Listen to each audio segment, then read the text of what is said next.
Barbecue. Ladies and gentlemen, welcome back to another episode of New BQ Backyard Barbecue and Grilling. I'm your host, Jazz, and today we're cooking up something special just for you guys. Now, what is that special something that we are cooking up? Well, I'm glad you asked. I'll tell you. Today we're cooking up pork steaks. This is kind of a Midwestern thing, I think. I don't know too many people that do pork steaks around the country except for here in the Midwest. At least that's what I hear. I don't know if you guys do pork steaks where you're from, but anyway, that's what we're going to do today. We're just going to throw some pork steaks on the grill and see what we can come up with. So with that being said, we're going to put just a tiny bit of barbecue seasoning on here, just some basic barbecue seasoning, nothing special, nothing out of the ordinary, and maybe a little salt and pepper, and then we're going to slap these bad boys on the charcoal grill. What do you say, guys?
Alright folks, now that our steaks are seared, we're going to take them off.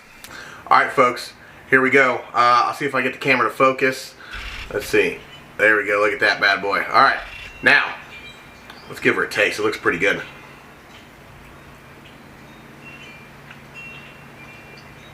It's pretty good. I got that. Basic pork steak. You can't really go wrong. I mean, a little bit of barbecue sauce, a little bit of kind of like steak seasoning, a little salt and pepper, whatever. And good pork steak right there. A little reverse sear. Awesome. Awesome. Alright guys, with that taste test, you know what that means. That is the end of this video, and we'll see you guys next time. Don't forget to check out my Facebook page, my Instagram page, my Twitter page at NewBQ2020. Also check me out on TikTok at NewBQ Backyard Barbecue. Also, hit that subscribe button, leave a comment, give me a thumbs up, hit that bell for all the notifications, and we'll see you guys next time on another episode of New BQ Backyard Barbecue and Grilling. Peace.